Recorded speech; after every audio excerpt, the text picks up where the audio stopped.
Hello students, आज आपका coordinate geometry का 4th लेक्चर है। इस 4th लेक्चर के बारे में थोड़ा डिस्कशन करेंगे।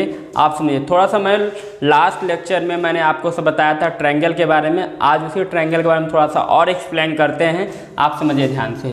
केस फर्स्ट क्वेश्चन कह रहा है इफ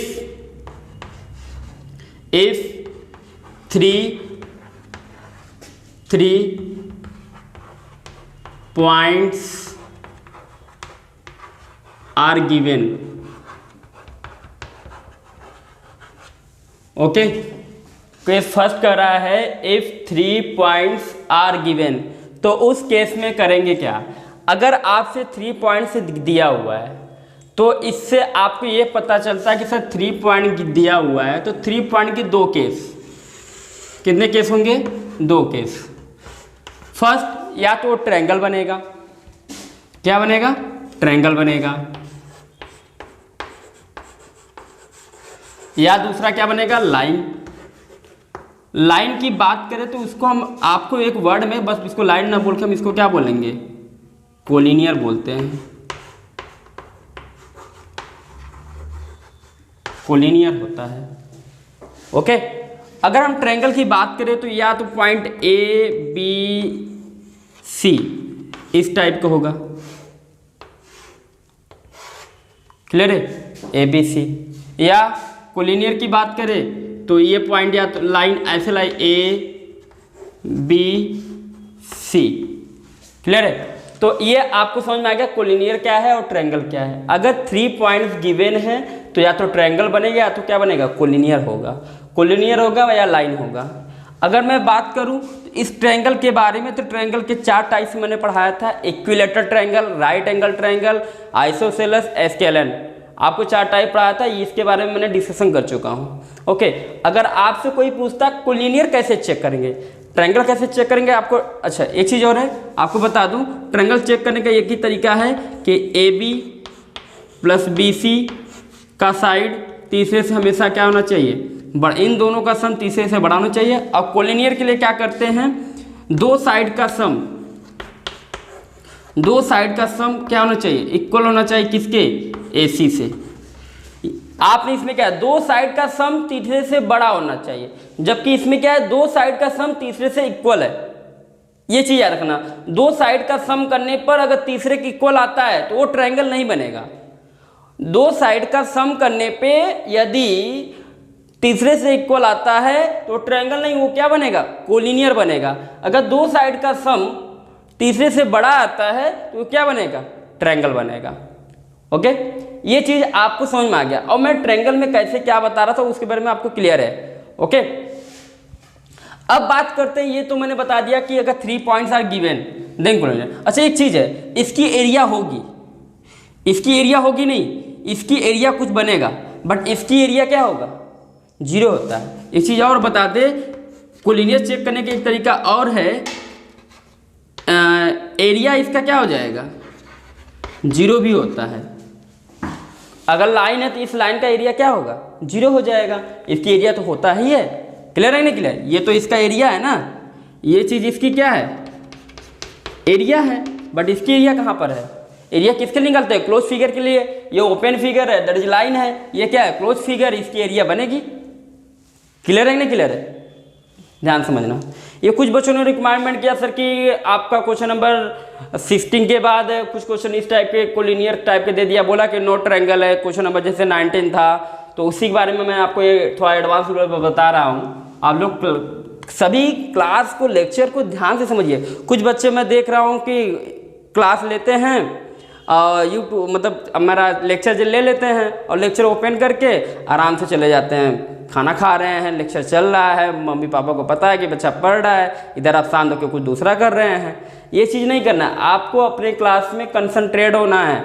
जब आप लेक्चर देखते हैं तो अगर इसीलिए मैं हर वीडियो को 30 मिनट्स का बना रहा हूँ या 30 मिनट से कम बना रहा हूँ, क्योंकि आप लोग आराम से 30 मिनट में क्लास को अटेम्प्ट कर सकें। और जितने भी मैं चीज़ ये लेक्चर पढ़ा रहा हूँ उस लेक्चर को समझिए, लेक्चर में कैसे बता रहा हूँ। उसके बाद मैंने आपको DPP भी दे रहा हूँ, उस डीपीपी को थ्योरी को भी समझिए। अच्छा आपको मैंने लेक्चर दे दिया, डीपीपी दे दिया, डीपीपी के बाद मैंने क्या दे रहा हूँ, उसके थ्योरी भी दे रहा हूँ। अगर कुछ डिस्कशन हो रहा है, मतलब डाउट हो रहा है, तो फिर मुझसे डिस्कशन भी कर सकते हैं आप। मैं अपना कॉन्टैक्ट नंबर भी दिया हूँ। ओके, तो ध्यान से समझिएगा। ये क्लियर हो गया। अब केस आता है अगला, केस अगला इफ 4 पॉइंट्स। केस सेकंड की बात करें तो केस सेकंड कहता है इफ 4 पॉइंट्स आर गिवन। तो इसके 4 केस होते हैं। पहली बात, अगर 4 पॉइंट्स है तो क्वाड्रिलेटरल है। क्या है? क्वाड्रिलेटरल है। क्वाड्रिलेटरल के 4 मिनिमम मेन 4 होते हैं, यही इसी के बारे में ज़्यादा डिस्कशन करेंगे। ओके, सबसे पहला होता है रेक्टेंगल के बारे में, दूसरा होता है पैरेललोग्राम के बारे में, तीसरा होता है स्क्वायर के बारे में, और लास्ट होता है ये स्क्वायर है और ये होता है रोम्बस। रोम्बस। ओके, रेक्टेंगल के लिए करने क्या है, आपको पता है इसकी जो फिगर बनता है, बेसिकली सभी लोग को पता है। डायग्राम थोड़ा सा टेढ़ा बन रहा है, नो डाउट, आप लोग बना लीजिएगा, बहुत इजी है। ये थोड़ा सा दिक्कत हो रही है। ओके, ये हो गया। ये आपका क्या है, पैरेललोग्राम है। थोड़ा सा वो बड़ा बनाते हैं।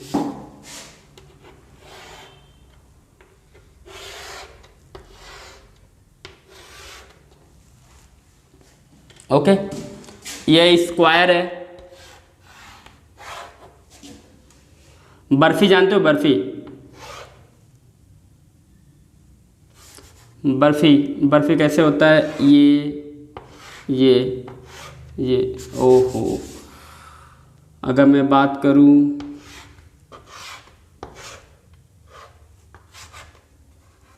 ये आपका बन जाएगा क्या, रोम्बस। ओके, अगर मैं बात करूं, ये ए है, ये बी है, ये सी है, ये डी है। ये भी A B C D, A B C D, A B C D. आप कैसे पहचानोगे? सबसे पहले आप पहला केस सभी में देखिएगा, इसकी जो चीज़ें होती है, इसकी opposite sides A B is equal to C D and B C is equal to क्या हो जाएगा, ए डी। तो आप इसमें देखिए कि अपोजिट साइड्स क्या है, इसके इक्वल है। ओके, जबकि इसमें क्या चेक, इसका जो होता है रोम्बस का, इसमें भी यही केस होता है, A B is equal to C D and B C is equal to A D. Okay, इसमें क्या होता है, all sides equal, A B is equal to B C is equal to C D is equal to D A. इसका भी वही case, A B is equal to B C is equal to C D is equal to D A. Okay, next case होता है जो important है, जो समझ में आना चाहिए आपको, वो क्या है। अब चेक करना है कि ये सर मुझे रेक्टेंगल दिखाना है, तो इसके डायगोनल, इसको हम लोग डायगोनल बोलते हैं, ये डायगोनल होता है। ओके, तो इस डायगोनल के बारे में बात करते हैं। इसमें जो डायगोनल इसके होते हैं, ए सी इज इक्वल टू क्या हो जाएगा, बी डी होता है।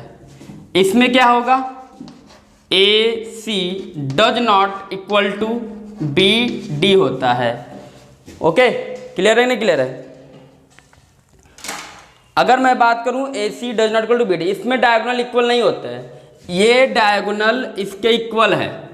ओके, जबकि ये डायगोनल ये एक दूसरे के डिफरेंट हैं, इक्वल नहीं हैं। जबकि आपके स्क्वायर में डायगोनल क्या होते हैं, इक्वल होते हैं, ए सी इज इक्वल टू क्या हो जाएगा, बी डी। ओके, जबकि इसमें भी केस वही होगा, A C does not equal to क्या हो जाएगा, बी डी। तो आपके लिए इतना बेसिक बहुत जानकारी देना उचित है कि आपको इतना समझ में आ जाएगा। क्लियर है? ये आपको मैंने बेसिक चीज़ें बताया। अब इसी बेस पे मैं कुछ क्वेश्चन कराता हूँ और आपको समझ में आएगा। तो मैंने आपको बताया था इफ 4 पॉइंट गिवन है तो क्या होगा, 4 केस वो क्वाड्रिलेटरल बनते हैं। क्वाड्रिलेटरल के मैंने बता दिया, रेक्टेंगल, पैरेललोग्राम, स्क्वायर एंड रोबस क्या है। ओके, नेक्स्ट पॉइंट की तरफ मैं बात करता हूँ। कुछ मैं आज क्वेश्चन कराऊंगा, पहले उस क्वेश्चन कराने से आपका कंसेप्ट क्लियर होगा, लेकिन एक लास्ट है जो वो भी फिनिश कर देते तो ज़्यादा अच्छा रहेगा। आज मैं बात करूंगा एरिया के बारे में। ओके,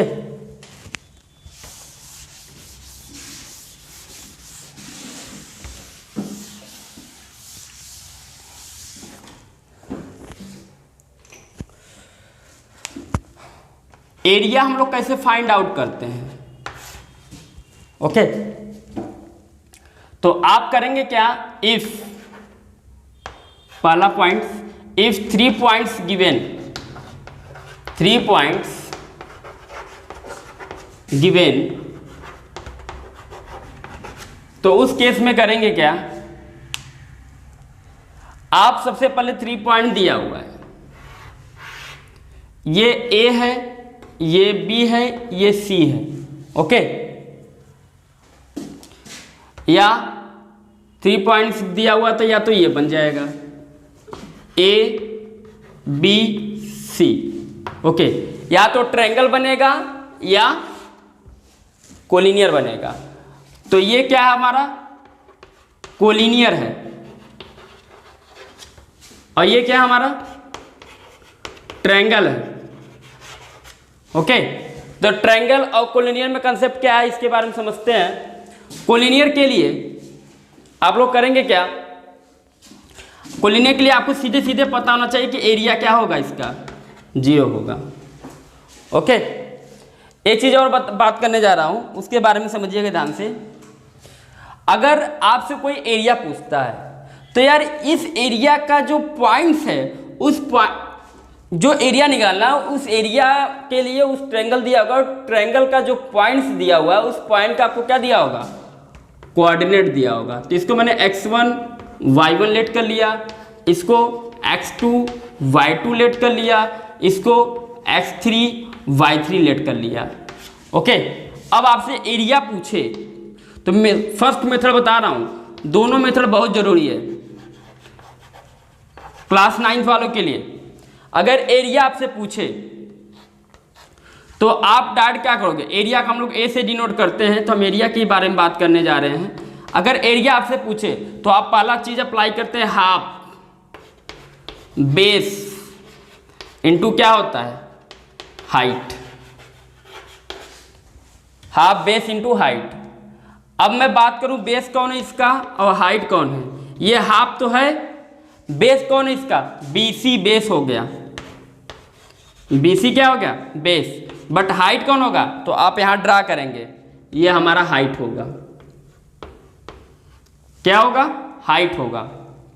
हाइट कितना है हमारा, इसको लेट कर लिया AD, AD है। क्लियर है नहीं क्लियर है? अब बात करता हूं कि सर ये निकलेगा कैसे, तो बेस देखना है, इसका बेस कौन है, BC, BC में ये x एक्सिस आ रहा है, ये क्या हो रहा है, x एक्सिस, और ये क्या है, height, coordinate y axis.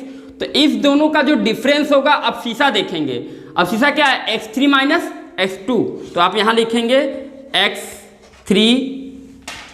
x3 minus कितना लिखेंगे, x2। ओके, इनटू, अब आप मुझे बताओ AD कितना, हाइट, हाइट निकालने के लिए क्या करेंगे, यहां से यहां के बीच का ये देखेंगे, ये पॉइंट, ये जो यहां का कोऑर्डिनेट होगा, यही कोऑर्डिनेट यहां होगा, क्योंकि सेम तो है हर जगह, है कि नहीं। तो उस केस में इसका कोऑर्डिनेट निकालने के लिए आप क्या करेंगे, y3 माइनस y1 अप्लाई कर देंगे। ओके, और ये जो एरिया होता है, एरिया ऑलवेज पॉजिटिव आता है, अगर निगेटिव रहेगा तो इसे आप नेगलेक्ट कर दीजिए, वो ऑलवेज एरिया क्या होता है, पॉजिटिव होता है, एरिया कभी निगेटिव नहीं होता है। इसलिए मैं इसको, अगर मैं बेसिकली बात करूँ तो इसको आप मॉड लगा सकते हैं। मॉड की वैल्यू बाहर निकलते ही क्या देती है, पॉजिटिव देता है। ये फर्स्ट मेथड क्लियर हुआ, ओके। और इसमें एरिया के लिए वही चीज आप कर सकते हैं। आगे बात करूं सेकंड मेथड की तरह मैं बात करता हूं, इसे आपको समझ में आ गया होगा।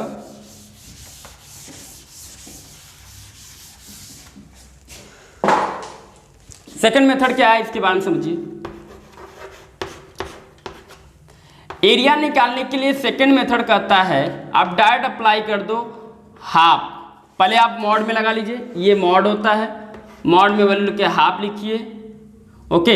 ये बड़ा सा मैं इधर लिख देता हूँ तो ज़्यादा अच्छा रहेगा सेकंड मेथड की तरफ। सेकंड मेथड क्या है, ओके। सेकंड मेथड की तरफ की मैं बात करूं तो एरिया का जो फॉर्मूला होगा, बड़ा साइड मॉड लगा करके हाफ, बिग ब्रैकेट आप लिखेंगे x1 ब्रैकेट में y2 minus y3 plus x2 bracket में y3 minus y1 plus x3 bracket में y1 माइनस y2। इसके बाद आप क्या लगा देंगे, मॉड।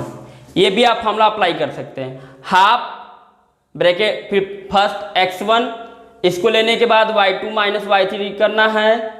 यहाँ 1 है तो 2 3 लेंगे, 2 है तो 3 1 लेंगे, 3 है तो 1 2 लेंगे। जो ब्रैकेट में कोऑर्डिनेट का डिफरेंस आ रहा है ये ध्यान देना, और मल्टीपल किससे हो रहा है, अब्सीसा से हो रहा है। ये क्लियर है। थर्ड बहुत ही इंपॉर्टेंट है और ये ट्रिकली बेस पे है। आप इसको डायरेक्ट क्वेश्चन आप लगा सकते हैं, ट्रिक है ये, ओके। ट्रिक को समझिए, ट्रिक क्या है। ये हाफ कर लेंगे, इसके बाद आप करेंगे क्या, पहली पॉइंट है उस पहले पॉइंट को कॉपी कर लीजिए, x1 y1। फिर दूसरी पॉइंट क्या है, x2 y2। तीसरी पॉइंट क्या है, x3 y3, ओके। इतना तो आपको 3 पॉइंट दिया था। इसके बाद आपको ध्यान देना है कि अब मैं क्या करने जा रहा हूं कि जो पहला पॉइंट लिखा था उसको मैं दोबारा कॉपी करने जा रहा हूं। आपने कॉपी कर दीजिए x1 y1, क्लियर है। अब आपको पता है एरिया हमेशा क्या होता है, पॉजिटिव होता है। अब ध्यान से समझिएगा मैं कहना क्या चाह रहा हूं। अगर मैं बात करूं तो ये हाफ तो रहेगा ही, ब्रैकेट बंद कर देता हूं। आप पहले ऐसे करके मल्टीप्लाई करेंगे सभी का, ओके। तो मल्टीप्लाई के क्या आ जाएगा, x1 y2, x1 y2 plus x2 y3, x2 y3, फिर x3 y1। इन ब्रैकेट को बंद कर दीजिए, ओके। फिर आप क्या करिएगा, माइनस लगाइए। क्या लगाइए, माइनस। अब जस्ट उल्टा चलिए, अब इनका ऐसे मल्टीप्लाई करिए, इनका ऐसे मल्टीप्लाई करिए तो ज़्यादा इजी है। तो अब क्या करेंगे, x2 into y1, okay, x3 plus x3 into y2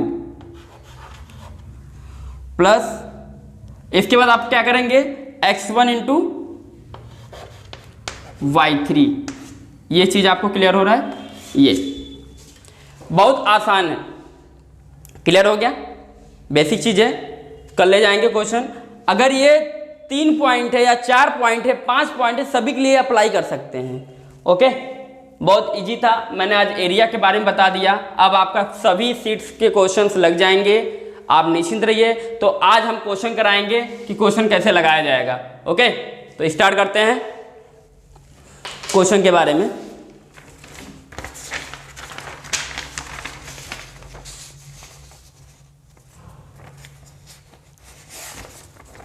सबसे पहले कुछ क्वेश्चन कराएंगे आज, उस क्वेश्चन को ध्यान से समझिए।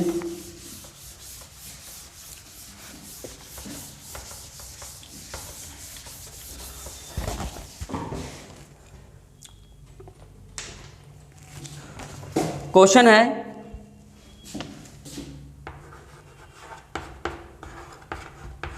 फाइंड द डिस्टेंस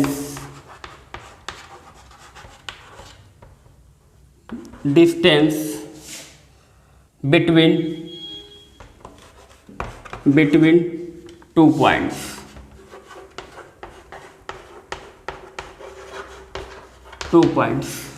ओके, इसके बारे में बात करते हैं। पहला क्वेश्चन दिया हुआ है, पहला क्वेश्चन कर रहा है -6 7 एंड -1 -5।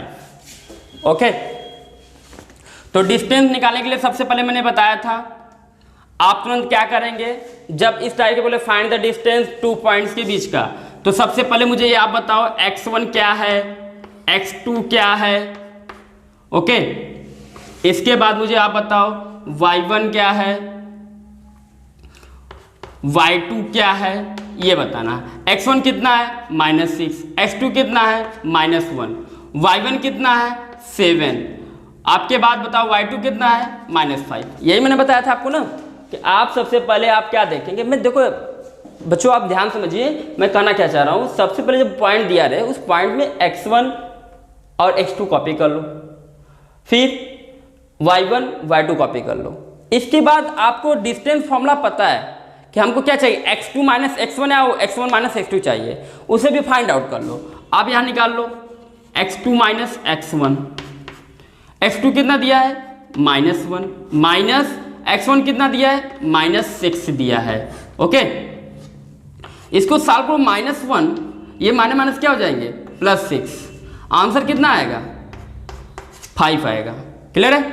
जबकि मैं इसकी बात करूं y2 - y1, तो y2 - y1 मतलब -5 - 7, तो आंसर कितना हो जाएगा -12 हो जाएगा। क्लियर है। अब मुझे पता है डिस्टेंस जो फॉर्मूला होता है, डिस्टेंस का फॉर्मूला क्या होता है, अंडर रूट में x2 - x1 का whole square plus y2 - y1 का होल स्क्वायर, है कि नहीं। अब आप जरा सोचिए x2 - x1 का होल स्क्वायर करना है, तो आपको अब पता हो गया कि x2 - x1 की वैल्यू कितनी दी हुई है 5 का क्या हो जाएगा होल स्क्वायर प्लस इसकी वैल्यू -12 का होल स्क्वायर। अब जरा मुझे आप ये बताओ 5 का स्क्वायर कितना होगा 25 प्लस, अब -12 का स्क्वायर कितना होगा, अब पहले बस माइनस का स्क्वायर। अब पावर देखो, अगर -2 के पावर इवन है, अगर माइनस की पावर इवन होता है तो वैल्यू ऑलवेज क्या आएगी +2 आएगा। अगर माइनस की पावर ऑड होता है तो वैल्यू क्या आएगी निगेटिव आती है। बट आप देख रहे हैं माइनस की पावर क्या है इवन है, वैल्यू +2, माइनस का कोई इफेक्ट नहीं करेगा। अब बता 12 का स्क्वायर कितना हो जाएगा 144। इसको जब आप ऐड करोगे तो 169 और दैट इज आंसर कितना आ जाएगा 13 यूनिट आ जाएगा। क्या हमारी बात समझ में आ रहा है कि नहीं आ रहा है। बहुत इजी है बेसिकली। एक क्वेश्चन और कराते हैं, इसी टाइप के क्वेश्चन के हैं। सेकंड क्वेश्चन की तरफ मैं बढ़ता हूं। सेकंड क्वेश्चन दिया हुआ है, ध्यान समझिएगा। पहला बोला है a + b, दूसरा बोला है b + c, ये पहला पॉइंट दिया है, एंड सेकंड पॉइंट दिया है a - b c - b, ये दिया हुआ है। तो फिर बच्चों आप फिर स्टार्ट कर दो। x1 क्या है, x2 क्या है, x2 - x1 कितना हो गया। ओके, x1 कितना दिया है a + b, इसके बाद x2 कितना दिया हुआ है a - b। ओके, इसके बाद आप क्या करेंगे x2 कितना दिया है, x2 कौन है ये है a - b, फिर ये माइनस लगा दीजिए, ये ब्रैकेट बंद कर दीजिए। ओके, x1 कितना दिया है a + b। ओके, इसको सॉल्व करो a - b, माइनस से ये माइनस ये प्लस माइनस हो जाएगा। कुछ बच्चों के लिए ध्यान समझिए, कुछ लोग को साइन कन्वेंशन प्रॉब्लम होता है, साइन को भी ध्यान दीजिएगा। -a - b, ये आप इसमें देखिए a है, ये प्लस a, ये माइनस, ये इसको क्या कर देगा कैंसिल आउट, ये -b ये -b माइनस कितना हो जाएगा -2 भी हो जाएगा। ओके, अब इसी को मैं बात करता हूं y1 के बारे में। y1 कितना दिया है b प्लस सी, y2 कितना दिया है c माइनस बी। आपको क्या चाहिए y2 माइनस y1। ओके, तो उसके लिए करेंगे क्या, y2 कितना दिया है c minus B minus y1 कितना दिया है b प्लस सी दिया हुआ है। ओके, तो अब इसको सॉल्व करेंगे, c माइनस बी माइनस सी माइनस प्लस, ये माइनस ये plus minus minus plus minus. अब इसमें देखिए ये c इसको क्या कर देगा कैंसिल आउट, ये माइनस भी कितना हो जाएगा -2b। तो आप देखें दोनों की वैल्यू सेम आ रही है। मैटर वो नहीं कहता दोनों की वैल्यू सेम या डिफरेंट, उससे नहीं मैटर है, आप डायरेक्ट फार्मूला पर अप्लाई कर देंगे। अब आप फार्मूला जब वैल्यू पुट करेंगे तो आंसर आपको आएगा क्या, x2 माइनस x1 का whole square plus y2 minus y1 का होल स्क्वायर। जब इसको आप सॉल्व करते हैं ओके, तो x2 माइनस x1 की वैल्यू कितनी -2b का होल स्क्वायर प्लस -2b का होल स्क्वायर। ओके, अब जरा सोचिए माइनस टू कोई इफेक्ट नहीं पड़ेगा, 2 का स्क्वायर कितना हो जाएगा 4b square. Okay, 4b square, clear है। जब इतना करने के बाद आप इसके बाद आप वैल्यू देखेंगे आंसर कितनी आ रही है, 4 कितना हो जाएगा 8b स्क्वायर। 8b स्क्वायर में से b बाहर निकल जाएगा, अंदर क्या बचेगा 8 को भी बाहर निकालेंगे तो 2b अंडर रूट 2 आता है, ये क्या हो जाएगा यूनिट्स। ओके, अच्छा मैंने आपको बता दिया अंडर रूट कैसे निकालते हैं, आपको अच्छी तरह आता है। ओके, बेसिकली आपको समझ में आएगा डिस्टेंस कैसे निकालते हैं, क्लियर है।